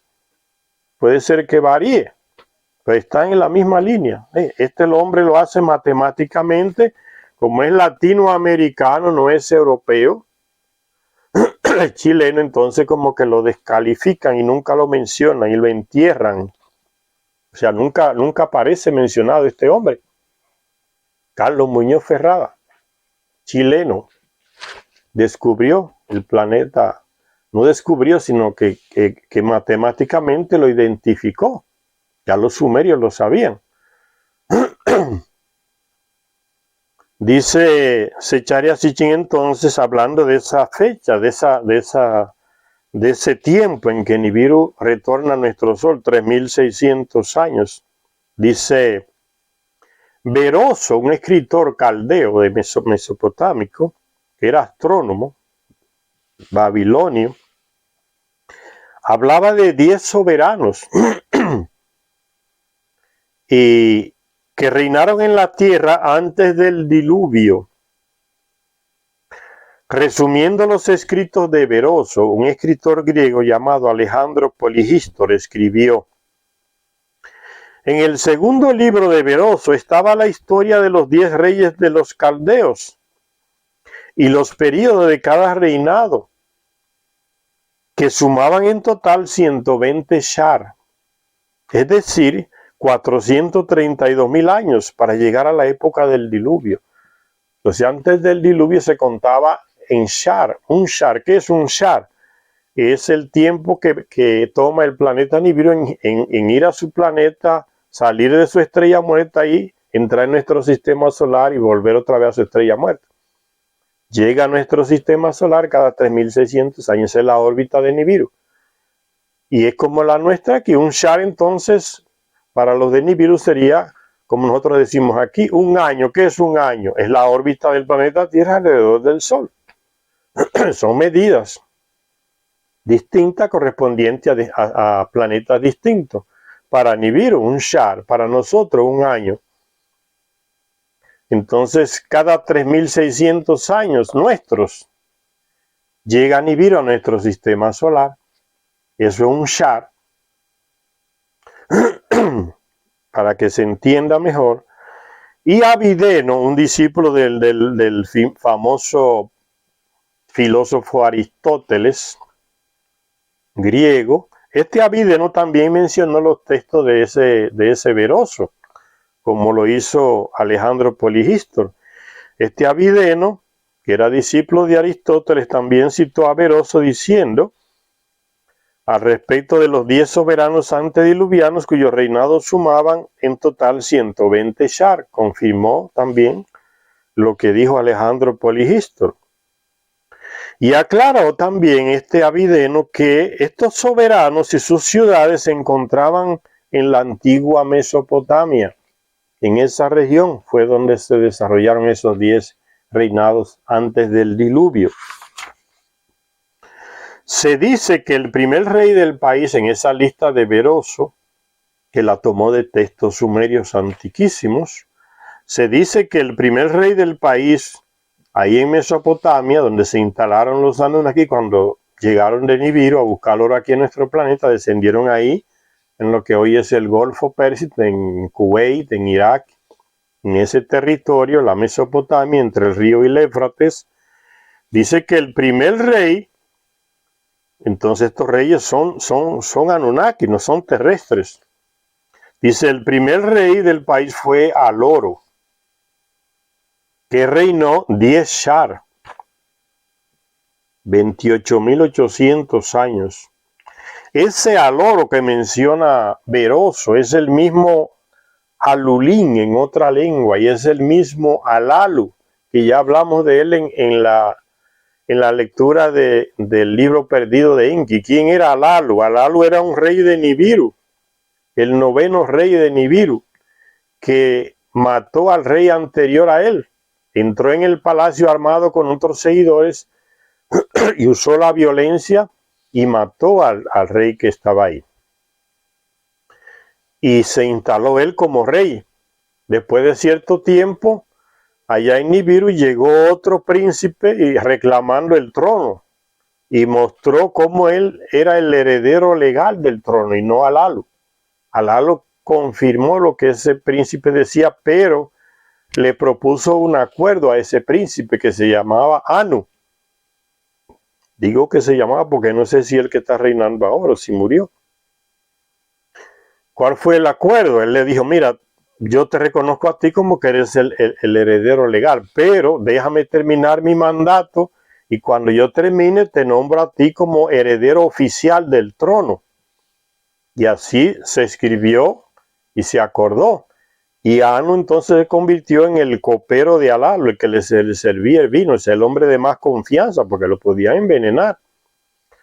Después de cierto tiempo, Anu percibió que Alalu estaba haciendo unos cambalaches ahí en el gobierno y como que lo estaba dejando fuera. Estaba renegando del acuerdo que habían hecho. Anu percibió eso, esos juegos políticos de Alalu. Y lo desafió a una lucha, desnudos los dos, como se usaba ya en Nibiru, en la plaza pública, rodeado del pueblo. y Anu lo venció en esa lucha física. El pueblo se llevó a Anu en hombros al palacio para que tomara posesión del rey, el rey de Nibiru, el rey del planeta entero. No es como aquí que es rey de un país, el rey del planeta entero. Alalu se quedó en la plaza derrotado. Él pensó que Anu lo iba a matar igual que Alalu hizo con el rey anterior, que lo mató. Entonces decidió escapar con ese pensamiento de que lo iban a matar. Fue al espacio puerto donde estaban las naves espaciales, allá en Nibiru, tomó una de las naves, colocó en ella armas nucleares y escapó hacia este planeta Tierra. ¿Por qué él escapó hacia acá? Porque en el libro de Perdido de Enki se dice que Alalu era un especialista, un hombre muy estudioso del sistema solar, de los caminos en el espacio, de las coordenadas espaciales. Y él llegó a un lugar cuando venía de la nave desde Nibiru. En el libro Perdido de Enki se va narrando cómo él salía de Nibiru y se iba alejando, y el planeta se veía pequeñito cada vez que se alejaba hacia nuestro sistema solar en su nave. Y al llegar al cinturón de asteroides, se encontró con la dificultad que habían tenido otras naves que se habían enviado, que él mismo había enviado de Nibiru para que atravesaran el cinturón de asteroides, todas esas piedras que están ahí, esos destrozos de Tiamat, y lo atravesara y llegar entonces hacia Marte y después a la Tierra. Las naves se destruyeron, las piedras impactaron contra las naves y no consiguieron atravesar el cinturón de asteroides. Cuando él llegó al cinturón de asteroides viniendo de Nibiru, ¿qué es lo que él hizo para pasar el cinturón de asteroides? Abrirse camino en medio de las piedras. Usó las armas nucleares que traía en la nave. Le disparaba a las armas nucleares y las piedras se iban apartando y abriendo un camino. Se abrió un camino y atravesó el cinturón de asteroides. Y ahí pasó a Marte y ahí pasó entonces al planeta Tierra. Y aterrizó ahí en el Golfo Pérsico. No amerizó en el mar, aterrizó en la Tierra de una manera un poco violenta, al punto que la nave se averió. Pero él sobrevivió y vivía dentro de la nave. Después de cierto tiempo, él llamó a Nibiru, se comunicó con Nibiru, comunicación interespacial, y dijo: estoy en el planeta del oro. Y sucede que Nibiru tenía un problema en su atmósfera, un agujero que se iba ampliando, y existía el temor real de que se fuera por ahí la atmósfera, por ese agujero, y se acabara todo en Nibiru. Y entonces la solución que ellos encontraron fue que descubrieron que el oro molido, de una manera muy fina, lanzado al espacio, podía quedarse allá, el único mineral que se quedaba allá flotando, y conseguía tapar ese agujero, porque habían lanzado otros materiales y caían de nuevo a la Tierra. Descubrieron que el oro podía hacer eso y tapar eso. Por eso buscaban desesperadamente el oro. Pero en los otros planetas, nuestro sistema solar no existía. Y en Nibiru era muy escaso. Por eso descubrieron que el oro de Tiamat estaba aquí en el planeta Tierra, que se formó de esa parte de Tiamat. Por eso enviaban naves y se estrellaban en el cinturón de asteroides. Alalu dice: llegué al planeta del oro. La salvación del planeta Nibiru está en mis manos. Si me entregan de nuevo el poder en Nibiru, yo les doy las coordenadas para que atraviesen el cinturón de asteroides y lleguen aquí al planeta Tierra, y que Nibiru se salve con el oro de acá, porque yo descubrí que aquí hay mucho oro en las aguas. Él descubrió mucho oro con unos aparatos que trajo en su nave, testando en el mar y en todo eso. Y le respondieron de Nibiru: bueno, eso hay que confirmarlo. Anu le respondió: muy bien, que se salve nuestro planeta, pero hay que confirmar eso que tú dices. Vamos a enviar a personas allá que confirmen lo que tú dices. Y Anu Alalu lo aceptó. ¿A quién enviaron de Nibiru hacia acá? Enviaron a Enki, a Ea. ¿Y quién era Enki o Ea? Estaba casado con una hija de Alalu que había llegado aquí. Era como su hijo. Ea era hijo de Anu, pero estaba casado con una hija de Alalu. Entonces Alalu era como su segundo padre. Entonces, como es una persona que une a los dos, al rey que tomó el poder y al Alu que escapó, entonces lo enviaron a él. Él se ofreció y vino con 50 Anunnakis. Al llegar al cinturón de asteroides, al Alu le dio las coordenadas, cómo pasar. Y Ea o Enki lo atravesó lanzándole no armas nucleares, sino lanzándole agua que traía en su nave, unos chorros de agua enormes con mucha fuerza, y así fue apartando la tierra y descubriendo el sendero que Alá lo había descubierto, había abierto con sus armas nucleares, y aterrizó en el Golfo Pérsico. Alá lo recibió. Después de un tiempo, Enki, que era el comandante de ese grupo de Anunnakis que llegó, nombró a Lalu como rey ahí en Eridu, que es la ciudad que fundó Enki para los Anunnakis que acababan de llegar. Eridu, hogar en la lejanía significa. Por eso se dice en la lista de Beroso, que consulte esos textos sumerios antiquísimos, Beroso dice que el primer rey antes del diluvio fue Alalu, Alulín, Aloro, el mismo personaje que le estoy hablando. ¿Y qué pasó? Cuando Anu entonces decidió él mismo venir a confirmar la presencia del oro. Porque ella comenzó a enviar oro que sacaba de las aguas, pero era muy poco. Entonces Anu decidió venir. Porque se descubrió que había oro en las minas de África y no en las aguas. Entonces Anu vino y confirmó. Se encontró con Alalu ahí en Eridu. Y dijo, muy bien, que se siga sacando el oro del África, que Enki vaya a encargarse de eso allá. Y él nombró a otro hijo de él como el comandante ahí en Mesopotamia, en lugar de Enki. Eso trajo problemas. Cuando Anu quería volver para Nibiru, Alalu le dijo, pero ¿y el acuerdo que tenemos? Oye, eso fue después de miles de años aquí en la Tierra, ¿no? Porque para ellos son 2, 3 años, ¿no? Pero aquí en la Tierra son miles de años que habían pasado. Y Anu se molestó cuando Alalu le reclamó sobre el acuerdo que habían hecho de restablecerlo a él en Nibiru, en el poder, en el reino allá. Porque él le dijo, le encontró el oro. Y Anu se molestó, o sea, como hacen muchos políticos que prometen una cosa y después, como hizo este Iván Duque de Colombia, ¿no? El anterior, que era Santos, hizo un acuerdo con la guerrilla en Cuba, se reunieron, hicieron un acuerdo de paz para acabar esa bendita guerra que causa tantos problemas en Colombia.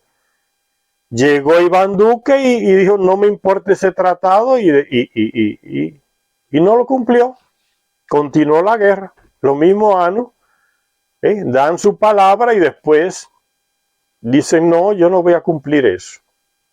Entonces cuando Alalu le reclamaron, y el acuerdo que teníamos, ¿qué pasa? ¿Te vas a ir así de nuevo a Nibiru? No dijimos que me ibas a restablecer en el trono, porque llegué al planeta del oro y ahora se puede enviar el oro a Nibiru desde acá y salvarse Nibiru.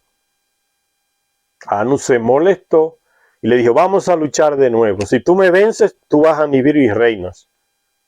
Pero si pierdes, te quedas aquí. Lucharon de nuevo los dos desnudos ahí en Eridu, en Mesopotamia, donde estaba esa ciudad, y de nuevo Anu lo venció a Alalu. Desnudos los dos, Alalu cayó al suelo, Anu le puso un pie en el pecho, señal de que lo venció. Cuando Anu le quitó el pie del pecho, inmediatamente, rápidamente, Alalu saltó y le mordió los testículos a Anu, se los arrancó y se los tragó. Y dice el libro perdido de Enki que el grito de Anu fue terrible y el dolor, y lo llevaron corriendo hasta Enki, se encargó de sanarlo, y a Alalu lo aprisionaron inmediatamente y lo condenaron a muerte. Se hizo un consejo donde estaba también Anu y se tomó la decisión de matarlo por lo que le había hecho a Anu. Y Enki le dijo, no hay que matarlo. Recuérdense que Enki le dije que era esposo de una hija de Alalu. Entonces Alalu era como un padre también para Enki. Y Enki le dijo, no hay que matarlo, que ya el veneno está dentro de él. ¿Por qué? Porque al tragarse los testículos de Anu, No sé qué tienen en los testículos de ese Anunnaki, que al tragarse él se envenenó por dentro y dice que le estaba destruyendo, como un ácido que producen, le comenzó a destruirle los órganos internos y a hinchársele el vientre al Alu con mucho dolor. Entonces Enki dijo, no hay que matarlo porque ya la muerte está dentro de él. Entonces Anu pensó en esa palabra de Enki y dijo, está bien entonces, pero lo condeno en el destierro a que muera en el planeta Marte, allá solo. Y cuando Anu se fue a Nibiru de nuevo, después que se curó de las heridas, se llevó con él en la nave a Lalu, aprisionado, amarrado. Al llegar en la órbita de Marte, para dejar a Lalu, tomó una nave pequeña, colocó a Lalu y envió un piloto llamado Ansu, que guiase esa nave pequeña, y Anu se quedó en la nave grande, la nave madre, circulando el planeta Marte, orbitando, mejor dicho, y envió a ese Ansu con la nave pequeña que dejara a Lalu allá en el terreno de Marte, en la superficie, para que muriera solo, desterrado. Cuando ese Ansu llegó en la superficie de Marte, aterrizó, le envió un mensaje a la nave madre que estaba circulando en el planeta Marte con Anu y le dijo, no voy a volver con ustedes. Yo me quedo aquí con Alalu porque no es digno que un rey de Nibiru muera solo en un planeta extraño. Yo me voy a sacrificar y me quedaré aquí con él cuidándolo. Y Anu se sorprendió, pero aceptó y siguió camino hacia Nibiru y le prometió a Ansu que si se hacía una base, como ellos pensaban los Anunnaki, hacer una base de paso en Marte, tenía mucha agua en esa época, entonces Anu planeó hacer una base en Marte de tránsito, que en lugar de llevar el oro directo desde la Tierra a Nibiru, se llevara en naves pequeñas a Marte y de Marte en naves más grandes se llevara a Nibiru.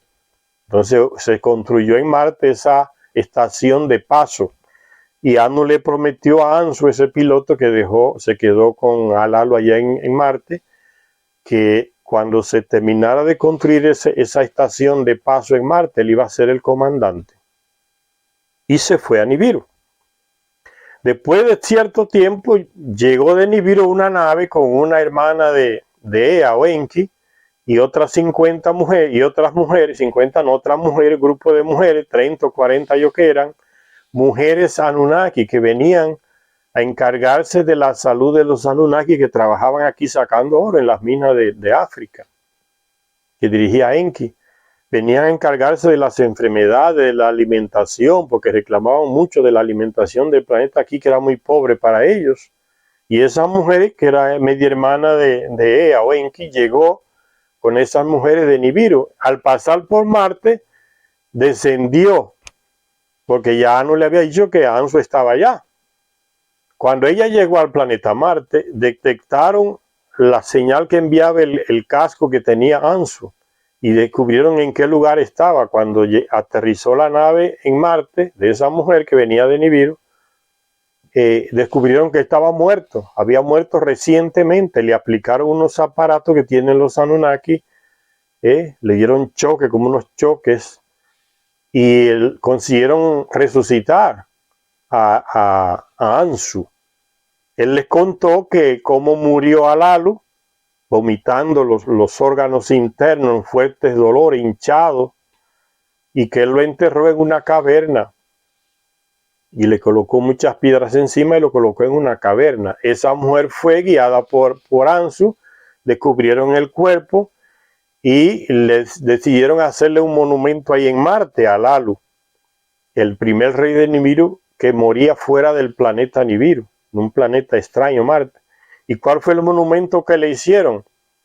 En un monte alto, en una piedra, con unas herramientas que tienen los Anunnaki, dice en el libro de Enki, herramientas de poder, tallaron en una piedra enorme, en una montaña, el rostro de Alalu con un casco echado hacia atrás, y el rostro de él mirando hacia Nibiru donde reinó y hacia la tierra donde también reinó, Alalu, Alulín, Aloro, como dice Veros.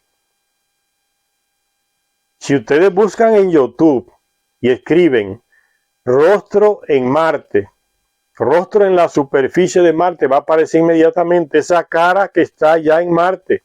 La descubrió la NASA con uno de los satélites que envió artificial, la retrató, está ya en Marte. Esa es la cara de Alalu, mirando hacia Nibiru y hacia la tierra donde reinó.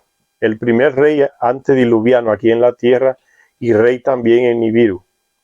Esa es la historia del primer rey ese que menciona Beroso, Aloro, Alulín o Alalu, como dice en el libro perdido de Enki. Reinó aquí 28.800 años. Para nosotros es un tiempo inmenso, para ellos 3.600 años es un año de lo de aquí, para ellos, para los Anunnaki. Entonces para ellos era poco tiempo, ¿no? Para nosotros es una inmensidad, 28.800 años. ¿Por qué? Porque ellos tienen un ciclo de vida diferente al de nosotros. El ciclo de vida de nosotros depende de la órbita del planeta Tierra. Y el ciclo de vida de ellos depende de la órbita del planeta Nibiru, alrededor de nuestro Sol. Están conectados. Entonces nosotros aquí 80 vueltas que da la Tierra alrededor del Sol son 80 años que caen encima de nosotros. 100 vueltas ya estamos viejos. Ellos no, ellos se guían por las vueltas del planeta Nibiru. Entonces una vuelta de ellos, que son 3.600 años aquí alrededor del Sol, para ellos allá es un año de lo de nosotros. Tienen un año de vida. Por eso viven tanto. Y los sumerios pensaban que esos señores eran eternos, porque pasan generaciones de terrestres y pasan y mueren y pasan y nacen, y estos tipos seguían ahí vivos, porque ellos siguen el ciclo de vida de Nibiru. Ahora, cuando llegaron aquí, pasaron miles de años, le afectó el ciclo de vida que ellos tenían de Nibiru. El cuerpo se le fue adaptando al ciclo de nuestro planeta Tierra, entonces vivían menos y envejecían más rápido, porque el cuerpo se fue adaptando al planeta de aquí. Y los de Nibiru que venían aquí duraban muchos años. Cuando volvían a Nibiru tenían problemas para adaptarse ya el cuerpo de nuevo al ciclo de Nibiru, que es más largo. Tenían muchas enfermedades mentales, físicas. Esas informaciones yo les estoy dando porque las leímos en el libro perdido de Enki, que ya les leí. Entonces, ciclo vital diferente. Nosotros ven cómo somos unidos con nuestro planeta y cada ser es unido con el planeta. Dependiendo de la órbita del planeta, si es más grande o más pequeña, vivimos menos o más. Porque nuestro reloj biológico está conectado con la órbita de nuestro planeta. Igual el reloj biológico de los de Nibiru está conectado con la órbita de Nibiru alrededor de nuestro Sol. Por eso viven más que nosotros. Entonces, esa es la historia de Alulín, Alalu o Aloro, como dice Beroso. Reinó, fue el primer rey en Mesopotamia antes del diluvio. Reinó 10 Shar.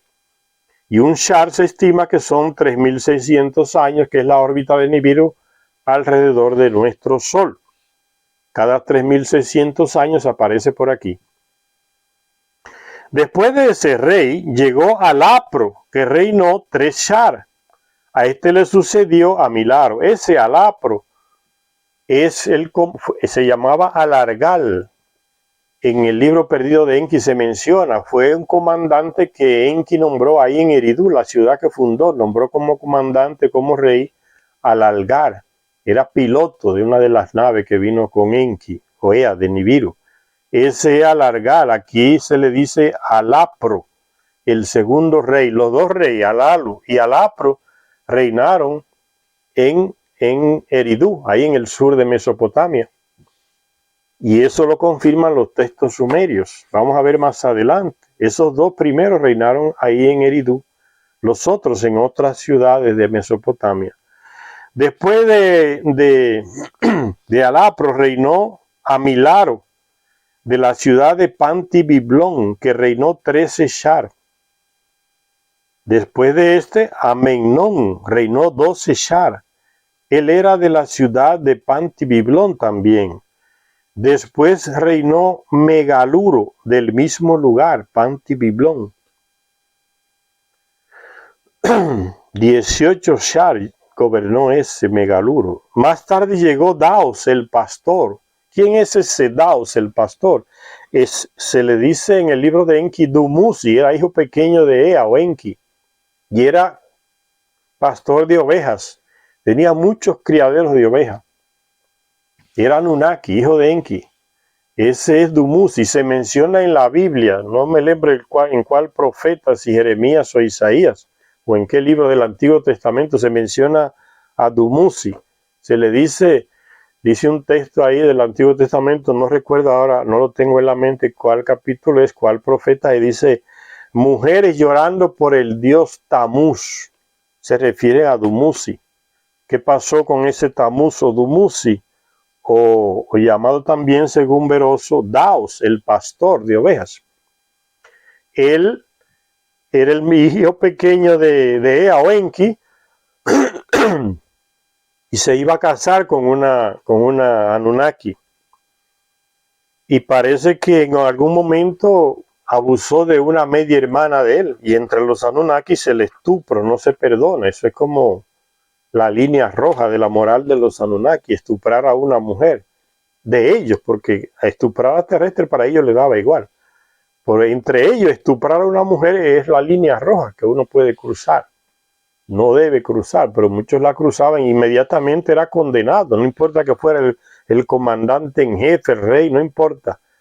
Si estupró a una mujer de ellos, iba a ser condenado. Y ese Dumuzi, Tamuz o Daos, como dice Beroso, estupró una de sus media hermanas y otro hermano de él llamado Marduk, ese que reinó en Babilonia, Anunnaki también, hijo de Enki, eran hermanos los dos, medio hermanos, lo mandó a prender. Y ese Tamuz o Dumuzi o Daos se enteró de que venían a prenderlo y salió y se escapó. Y se fue corriendo por una presa que había construido Enki ahí en el Nilo, en el Alto Egipto, la presa de Asán, que todavía están las estructuras ahí. La construyó Enki. Y un hijo de él, ingeniero hidráulico. Y corriendo por encima de la presa ese Dumuzi, el pastor o Daos, resbaló y cayó en las tumultuosas aguas de la presa y se ahogó. Por eso en el libro del Antiguo Testamento, que ahora no sé cuál fue, si es Isaías o Jeremías, se le dice, y las mujeres llorando al dios Tamuz. Había un ritual que lloraba a ese dios cada cierto tiempo. Se hacían rituales en algunos templos, ahí en Mesopotamia, para llorar la muerte del dios Tamuz. Y las plañideras, que eran mujeres que se les pagaban para que lloraran, hacían ese ritual. Y las plañideras las copiamos nosotros. En muchos de nuestros países, antiguamente en los años 60, 50, había mujeres que iban a los velorios donde tenían el cuerpo del muerto, y iban en grupos a llorar a ese muerto. Y se les pagaba para eso. Plañideras pagas. Entonces en el texto del Antiguo Testamento aparece ese tipo de mujer que llora por paga a los muertos. Y en los velorios, como decimos, iban a llorar y después de cierto tiempo de llorar, entonces se iban de nuevo y cobraban lo que habían combinado que se le pagara, las plañideras. Entonces ese es Daos, el pastor, que menciona ese escritor Beroso, el caldeo. Después de ese Daos, el pastor o Dumuzi, gobernó por el espacio de 10 Shar, ese Dumuzi. Dice, hubo después otros soberanos, y el último de todos fue Sisitro. De manera que en total la cifra asciende a 10 reyes, y el término de sus reinados asciende a 120 Shar. Como dijeron y confirmaron esos dos escritores griegos que mencionamos, que los dos consultaron los escritos de Beroso, Avideno, el discípulo de Aristóteles, y Alejandro Polihistor, que los dos consultaron los textos de Beroso y dijeron lo mismo, que ese reinado fue de 120 shar. Y sigue diciendo Zecharia Sitchin, esos 120 shar hacen 432.000 años. También, dice Zecharia Sitchin, Apoloro de Atenas hablaba de las revelaciones prehistóricas de aquel Beroso, el escritor caldeo, en términos similares. Se confirma también lo de Beroso, este Apolodoro de Atenas. 10 soberanos reinaron durante un total de 120 shar, lo confirma también, o sea, 432.000 años. Y el reinado de cada uno de ellos se midió también en los 3.600 años de la unidad shar, que es la órbita de Nibiru alrededor de nuestro Sol. Llega aquí cada 3.600 años. Con la llegada de la sumerología, o sea, el estudio que iniciaron los antropólogos europeos, después estadounidenses, sobre los textos sumerios encontrados ahí en Mesopotamia, en esas tablillas que fueron desenterrando y encontrando ciudades locales, templos o residencias antiguas que habían quedado sumergidas debajo de la tierra por causa del diluvio. Comenzaron esas excavaciones ahí en Mesopotamia y comenzaron a aparecer esas tablillas y los textos sumerios antiguos comenzaron a ser traducidos, interpretados, y entonces se iba sacando información y confirmábase en esos textos de tablillas sumerias, babilonias, se confirmaban textos que solamente aparecían en el Antiguo Testamento, en la Biblia. Entonces, al descubrirse esos textos ahí en lo que era Sumeria, en Babilonia, en Mesopotamia, se confirmó mucho de lo que se decía en la Biblia. Por ejemplo, textos como el de la creación que se abre en la Biblia es confirmado en textos sumerios, con mucho más detalles, lo que significa que el texto de las tablillas sumerias es mucho más antiguo que el de la Biblia. Por eso dice Zecharia Sitchin, con la llegada de la sumerología, o sea, ese estudio sobre los textos sumerios encontrados ahí debajo de la tierra en Mesopotamia, los textos de antaño, dice, a los cuales se refería Beroso, se encontraron y se descifraron.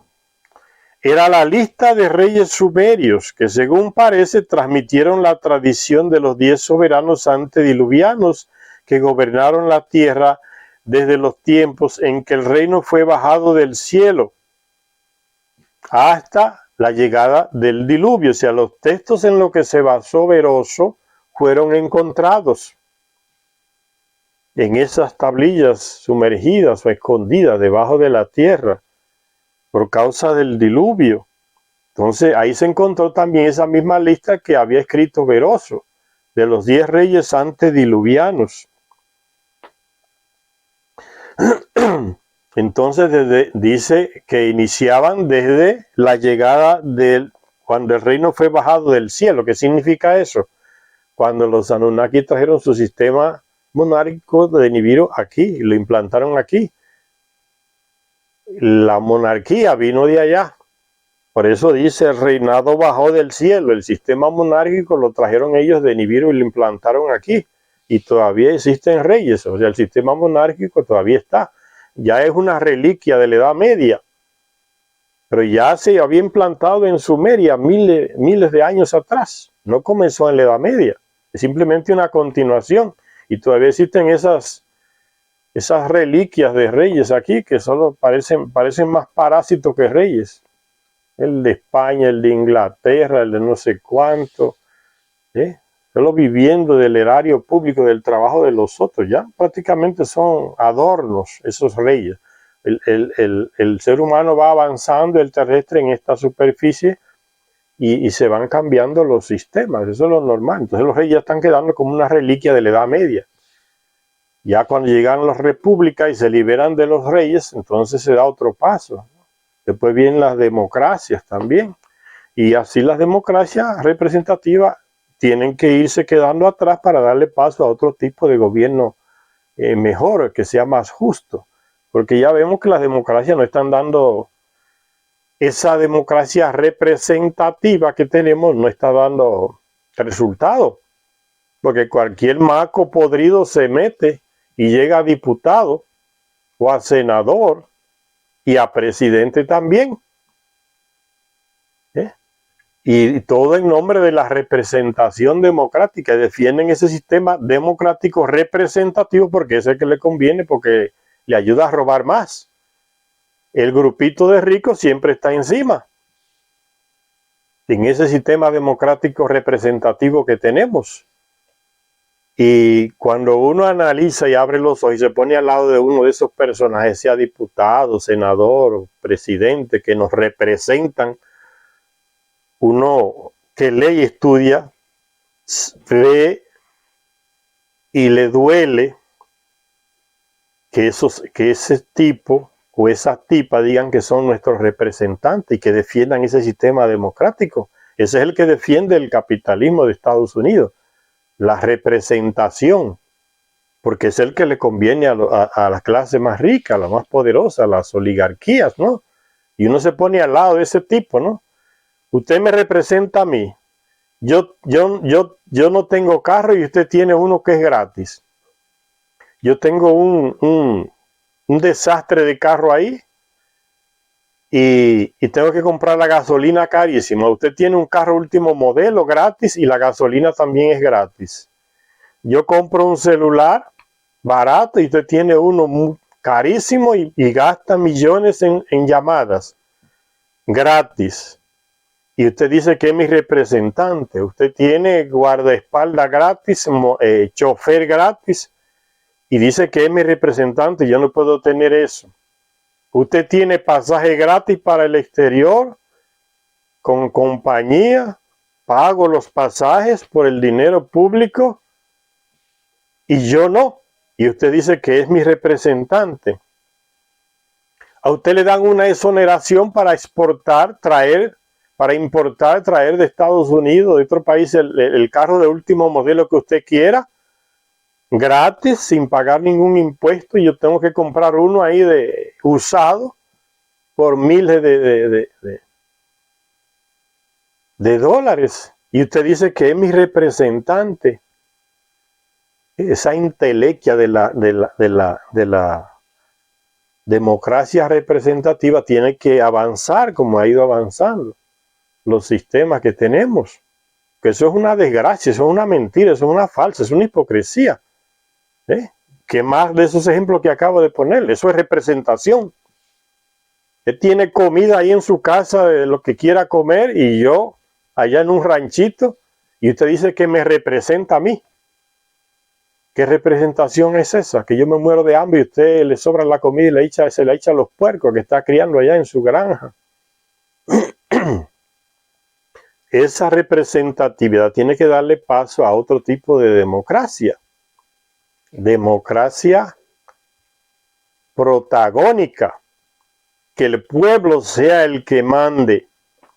Que el pueblo elija de nuevo al que va a ser presidente, que cuando no resulte el pueblo tenga el poder de quitarlo. Referendo revocatorio, para afuera. Usted lo que está es robando, ahí usted no nos representa más. Igual a los diputados, igual a los senadores, igual a los jueces, que sea el pueblo que elija a los que van a impartir justicia. Si no le están haciendo, revocado. Entonces, democracia protagónica, ¿no? Esa representatividad es una porcaría. Usted lo que está es robando, justificando sus robos, sus corrupciones. La justicia es parte de usted, por eso usted no es juzgado y yo soy preso porque me robé una gallina. Usted no es preso y se roba millones del dinero público. Entonces esa democracia que dice que el presupuesto es del gobierno y que lo va a usar como él le dé la gana, ya no sirve. El presupuesto es del dinero del pueblo. Ningún ministro puede usarlo como le dé la gana para hacer campaña para él mismo y llegar a ser presidente o diputado, lo que sea, o senador. Presupuesto es del pueblo, el dinero es del pueblo, los impuestos, el dinero que se colecta con los impuestos es del pueblo. Ustedes no saben administrar, son un monte de ladrones y dicen que nos representan. Entonces, así como fue dejándose atrás la monarquía, aunque bajó del cielo, pero ya no resulta porque el ser humano se corrompe. Así también, y en Nibiru se corrompió también. En el libro perdido de Enki lo leemos, cómo se corrompió la monarquía en Nibiru. Al principio se acordó que iban a reinar un hombre del norte o uno del sur. Y se elegía por suerte quién iba a ser el que iba a reinar en el planeta entero. Si el del sur salía electo, él tenía que aceptar a una mujer que los del sur le iba a... Si el del norte era electo, tenía que aceptar que los del sur le enviaran a una mujer que iba a ser su esposa, la representante del sur en el gobierno y que iba a gobernar junto con él, con el del norte, que fue electo, seleccionado. Se comenzó así, después se corrompió el sistema.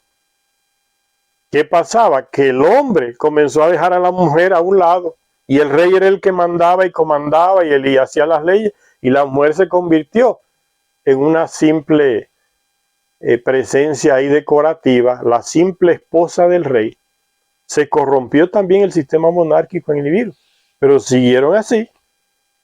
Igual como pasó esa democracia aquí, el reinado también se corrompió aquí. Por eso llegaron las repúblicas. Después llegó la democracia, pero también hay que superarla. Esa representatividad ya no sirve. Eso es una porquería, eso es un robo a la luz pública. Representante, un tipo que vivía conmigo aquí, tragando polvo, trabajando para matarse, conseguir un poquito de dinero y mantener la familia. Ahora es diputado. Gana 50 veces más que yo, carro gratis, chofer gratis, pasaje gratis, celular gratis, gasolina gratis, impuestos gratis, y dice que me representa. Eso no sirve. Ahora hay que dar el paso a la democracia protagónica. El pueblo decide, el juez lo coloca el pueblo, el presidente lo coloca el pueblo es el que manda. El protagonista es él, no los llamados representantes de él. Son un monte de ladrones. Eso es lo que se ve. Entonces pasar ya a esos sistemas. Esa historia de los Anunnaki nos enseña porque simplemente copiamos de ellos. Hay que superar las cosas. Sigue diciendo la lectura entonces que también ese Apolodoro de Atenas confirma lo que decía Beroso, que esos reinados antediluvianos en Mesopotamia tuvieron una duración de 120 Shar, que es la medida del año de Nibiru, que aquí serían 432.000 años. Con la llegada de la sumerología, dice Zecharia Sitchin, entonces esos textos de los que habla Beroso, que menciona Beroso, que escribió, fueron confirmados por unos textos más antiguos de los que Beroso se alimentó, fueron descubiertos debajo del barro, en las excavaciones que hicieron los que estudiaban a Sumeria y su civilización y llegaban allá a excavar, esos sumerólogos.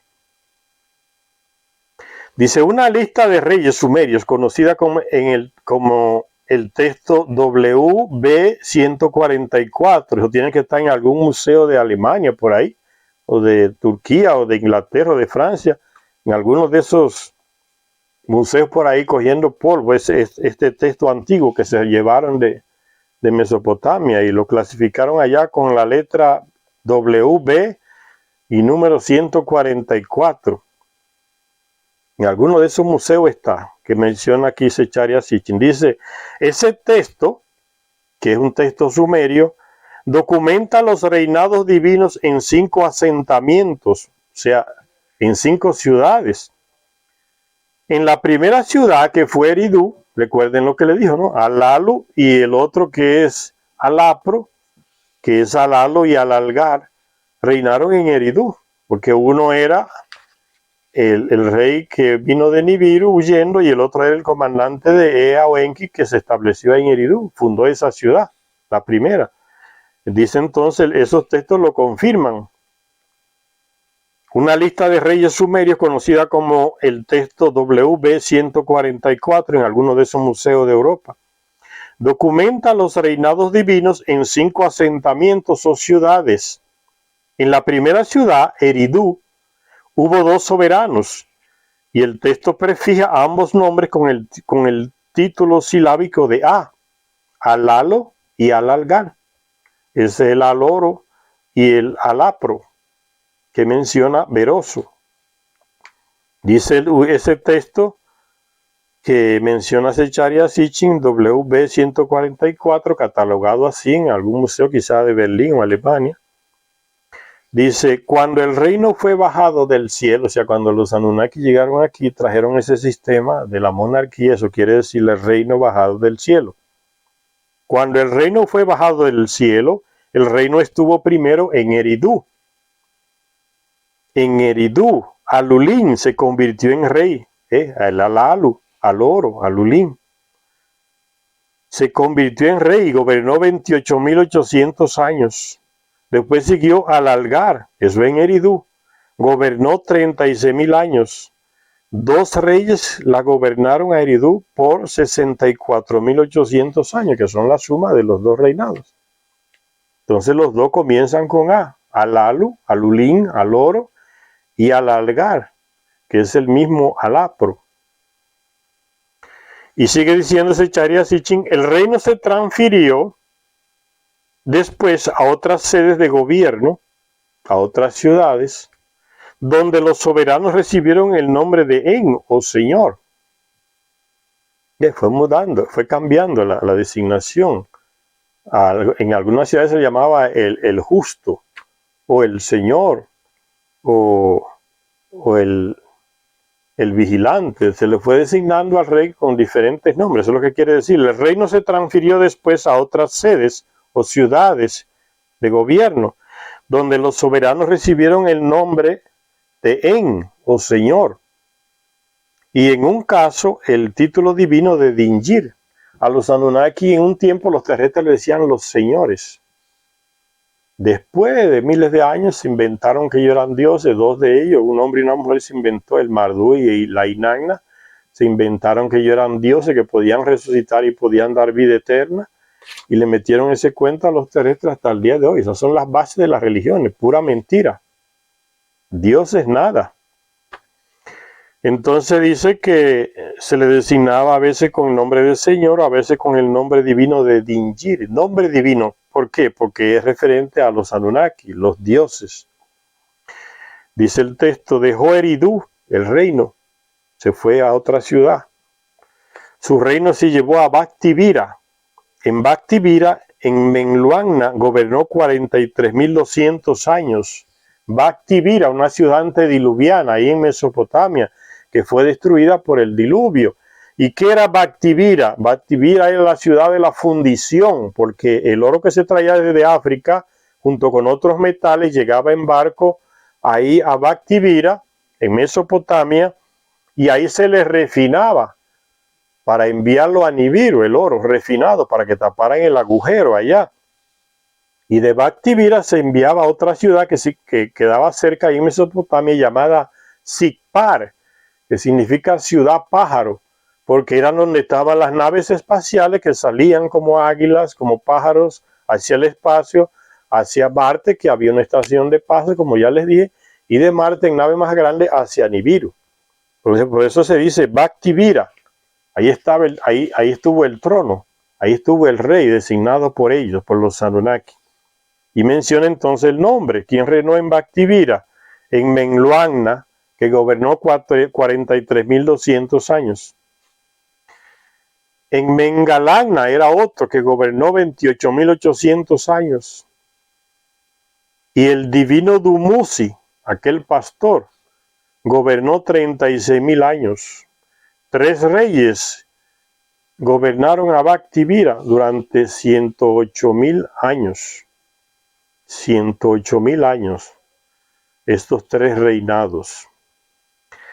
Vamos a hacer una parada por aquí para que no se haga muy largo este vídeo y continuaremos hablando de esa lista de reyes en la próxima lectura. Gracias a todas las personas que nos ven en este canal.